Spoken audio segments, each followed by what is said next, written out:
बिस्मिल्लाहिर्रहमानिर्रहीम। अस्सलाम वालेकुम। मैं हूं डॉक्टर यास्मीन मिर्ज़ा और अपने चैनल होमी विद यास्मीन पे आपको वेलकम करती हूं। तो आज की मेरी वीडियो बहुत ही कॉमन और बहुत अहम मसले के बारे में है और वो है गठिया यानी कि गाउट। इंग्लिश में गाउट और उर्दू में इसको गठिया कहते हैं। जो ये है तो काफ़ी पुरानी क्या बीमारी तो शुरू से ही होती है, लेकिन आजकल इसकी जो पेशेंट की तादाद है वो बहुत ज़्यादा बढ़ती जा रही है।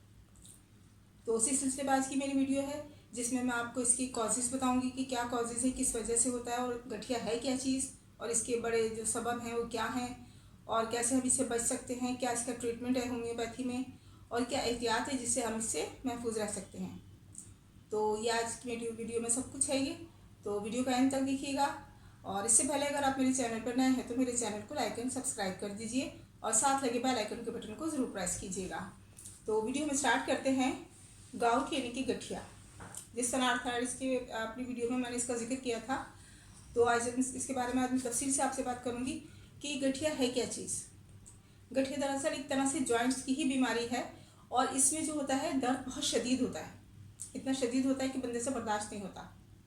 और ये होने की वजह क्या है इसकी, ये तमाम छोटे बड़े जोड़ों में होता है ये दर्द और इसमें इन्फ्लेमेशन बहुत ज़्यादा होती है, सोजिश, और यानी कि उसमें हीटनेस होती है, बहुत ज़्यादा गर्म महसूस होता है। जिस जगह वो दर्द हो रहा होता है तो वो जगह आपको गर्म महसूस होगी और रेडिश भी हो जाएगी।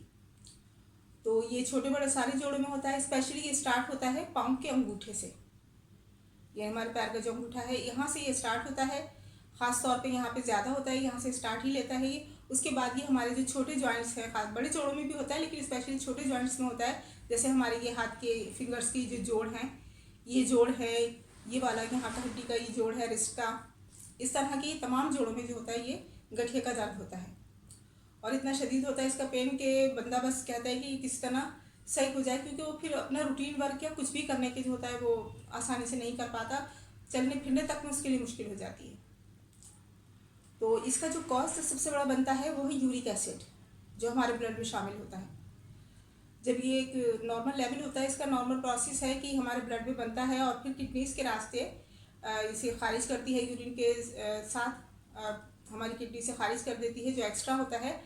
तो अगर ये हमारे जिस्म में जमा हो जाए, किसी वजह से डिपॉजिट हो जाए, तो जब जमा हो जाता है हमारे जिस्म में तो इससे एक मादा सा बनता है, प्रोड्यूस होता है, जिसे हम कहते हैं प्योरीन। जब ये मादा टूटता है तो एक छोटे छोटे क्रिस्टल की टाइप में टूटता है और ये जो क्रिस्टल्स होती हैं ये हमारी जोड़ों के पास जम जाती हैं, जोड़ों के पास, मसल्स के पास, टिश्यूज़ के पास, और फिर वो इन्फ्लेमेशन कॉज करती हैं और दर्द शुरू हो जाता है। अब जब इसका दर्द होता है तो बंदे की वो जो जगह होती है जहाँ पे अगर यहाँ पे आपके ये इन जॉइंट में दर्द हो रहा है, ये छोटे जॉइंट्स में दर्द हो रहा है, तो आप देखेंगे आपका ये हिस्सा जो होगा, आप इसे टच करेंगे तो ये आपको गर्म महसूस होगा। और यानी कि अगर ये हिस्सा आप पकड़ेंगे तो ये नॉर्मल ही होगा, लेकिन ये हिस्सा आपको गर्म महसूस होगा और रेडनेस भी होगी। और ख़ास तौर पे जब सुबह उठेंगे आप तो आपके हाथ जो होता है, जब आप खोलना चाहेंगे उंगलियों को ऐसे करके तो मुश्किल होती है, अकड़ जाते हैं जोड़ सारे। इसी तरह पैर के मसले भी इसमें होता है अंगूठे में, और ये पूरे पैर से होता हुआ टखने से और ऊपर तक आता है और उसमें बहुत ज़्यादा तकलीफ देता है। तो सबसे बड़ा कॉज तो उसका हो गया यूरिक एसिड। अब यूरिक एसिड बढ़ता कैसे है कि हमारी ग़िज़ाएँ ऐसी होती हैं, इसमें शामिल हम बैलेंस डाइट नहीं ले पाते, जिसकी वजह से इसकी मकदार हमें जिस्म में बढ़ जाती है। जैसे मीट है, जो गोश्त होता है बड़े का, ये ख़ास तौर पे इसका बहुत बड़ा सबब बनता है। इसके अलावा सी फूड, मछलियाँ होती हैं कुछ ऐसी जिनमें ये जो सब्सटेंस होता है प्यूरिन, ये मौजूद होता है। तो जब वो भी मिल जाता है और वो साथ में मौजूद ही होता है ब्लड में, तो ये सब मिलके जो होता है ये गठिया यानी कि गाउट को बनाते हैं, ये कॉज करते हैं। इसके अलावा ओबेसिटी, इसमें भी ओबेसिटी तो हर कोई भी डिजीज़ हो उसमें ये कॉज ही जो होता है ये बहुत ज़्यादा कॉमन भी हो जाता है और अहम भी बहुत हो जाता है। यानी कोई से भी आपको बीमारी है उसमें अगर आपको मोटापा आपके साथ है, ओबेसिटी साथ है, तो वो उसकी तकलीफ को डबल कर देता है। तो और मोटापा होता ज़ाहिर है, आप सब जानते हैं कि अक्सर जो हमने ऑयली चीज़ें इस्तेमाल करते हैं, बेकरी के आइटम्स हैं या कोल्ड ड्रिंक्स हैं, इस तरह की चीज़ें, यानी अनहेल्दी डाइट, तो उसकी वजह से भी ये मोटापा कॉज होता है, बढ़ जाता है। या कुछ लोगों का रूटीन वर्क ऐसा होता है, उनकी जॉब ऐसी होती है कि ज़्यादा उनको चलना फिरना उनके लिए नहीं होता, एक्सरसाइज का टाइम नहीं निकाल पाते वो, और वो ओबेसिटी की तरफ चले जाते हैं। तो इस चीज़ का हमें ध्यान रखना पड़ेगा। और इसके अलावा विटामिन सी, जो हमारी बॉडी के लिए सारी विटामिन ज़रूरी हैं, लेकिन विटामिन सी स्पेशली इसलिए ज़रूरी है कि ये हमारी बॉडी में जितने भी हमारा सिस्टम होता है इसको मेंटेन रखता है, इसको प्रॉपर रखता है। अब विटामिन सी किन चीज़ों में पाया जाता है? जो सिट्रिक्स फ्रूट्स होते हैं, जैसे कि हमारा लेमन है, किन्नू है, स्ट्रॉबेरी है, ब्लूबेरी है, पाइन एप्पल है, सबसे बड़ा सोर्स है इसका एक तरह से। ये अगर ये हम इसको अपनी डाइट में शामिल रखें इन चीज़ों को, तो विटामिन सी की जो उसका फंक्शन होता है वो प्रॉपर रहता है। तो ये यूरिक एसिड को भी कंट्रोल करता है, बढ़ने नहीं देता जिस्म में। अब यूरिक एसिड की बढ़ने की एक वजह तो मैंने ये बता दी आपको कि ये होती है जैसे आपने मीट्स वगैरह का इस्तेमाल ज़्यादा किया।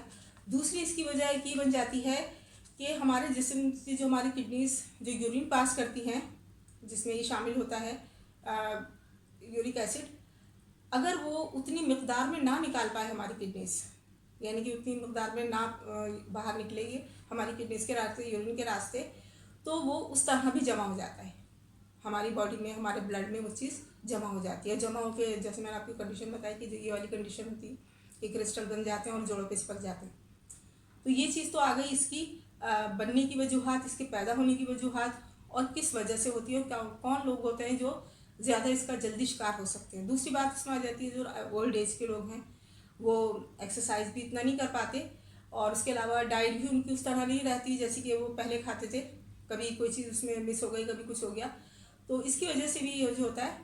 और विटामिन डी सबसे बेस्ट, इसकी वजह से भी ये मसला शुरू हो जाता है कि हमारे जो जोड़्स होते हैं वो वीक हो जाते हैं, और उसमें ये वाली कंडीशन इन असबाब की वजह से शुरू हो जाती है, गाउट की कंडीशन। हमारे होम्योपैथी में इसके लिए बहुत बेहतरीन मेडिसिन मौजूद हैं। सबसे पहले इसमें जो मेडिसिन का मैं आपको जिक्र करूँगी वो है लेडमपॉल। इसे हम क्यूपोटेंसी में इस्तेमाल करेंगे। इसके 20-20 कतरे 3 टाइम आधे कप पानी में आप लेंगे। इसमें जो लेडमपॉल की जो ख़ास अलामत है इस मेडिसिन की, उसमें यह है कि जब ये दर्द होता है तो हीटनेस बहुत ज़्यादा होती है, गर्म बहुत ज़्यादा महसूस होता है, सूजन आ जाती है उस जगह पे, और उसको मूवमेंट करना मुश्किल हो जाता है, चाहे वो हमारे घुटने का जोड़ हो, हमारे पैर का जोड़ हो, या हमारे ये हाथ के हों। तो ज़ाहिर मूवमेंट तो हर ही उसमें अंदाज में होती है, तो इन सब चीज़ों में जो होता है ये मुश्किल पैदा करता है। तो लेडमपॉल उसके लिए बहुत बेस्ट है।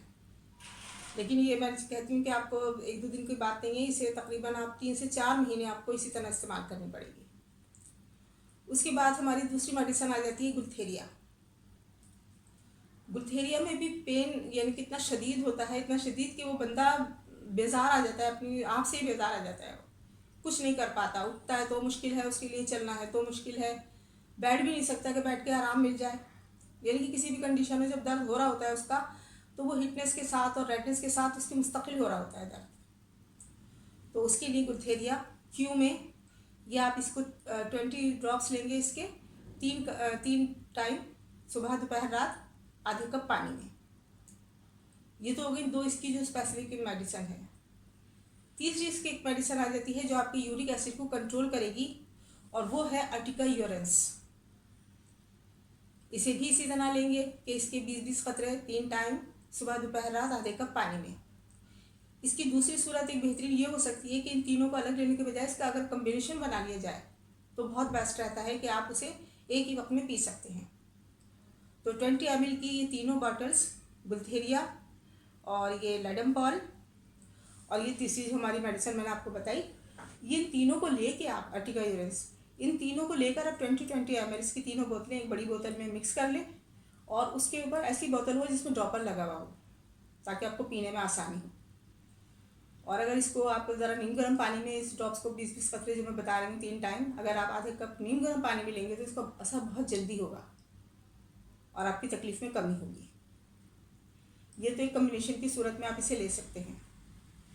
अच्छा, इसके बाद एक मेडिसिन आ जाती है ऑसिमम कैन, जिसे आप 30 पोटेंसी में 3 टाइम इस्तेमाल करेंगे, जो यूरिक एसिड को कंट्रोल करने में बहुत बेस्ट है। ऑसिमम कैन 30, सुबह दोपहर रात इसके 4-4 कतरे आप डायरेक्ट ज़बान पे अप्लाई करेंगे 30 पोटेंसी में। ये तो हो गई इसकी मेडिसिन की बात। अब इसके बाद आ जाती है कि हम इससे बच किस तरह सकते हैं। तो अपनी ग़िज़ा को जो है वो आप हेल्दी रखिए, उसमें सब चीज़ें शामिल होनी चाहिए, विटामिन्स हैं या फाइबर है, प्रोटीन है, ये सारी चीज़ें आपकी ग़िज़ा में शामिल होनी चाहिए जो मुख्तलिफ़ सोर्सेज से हमें मिल सकती हैं। जैसे विटामिन डी की अगर मैं बात करूँ तो आपका सबसे बड़ा इसका सोर्स सनलाइट है, उसमें आप धूप लें। सुबह की धूप बहुत अच्छी होती है इसके लिए। आप तकरीबन 10 से 15 मिनट या आधे घंटे तो कम से कम धूप में थोड़ी देर बैठें। और या अगर कोई ऐसा काम है जो आप कर सकते हैं, ख़ासतौर पर ख़वातीन सुबह में ज़रा थोड़ी सी फारिग होती हैं, जब बच्चे वगैरह स्कूल चले जाते हैं, तो थोड़ी देर अगर उनके साथ ये मसला है तो थोड़ी देर धूप में बैठें।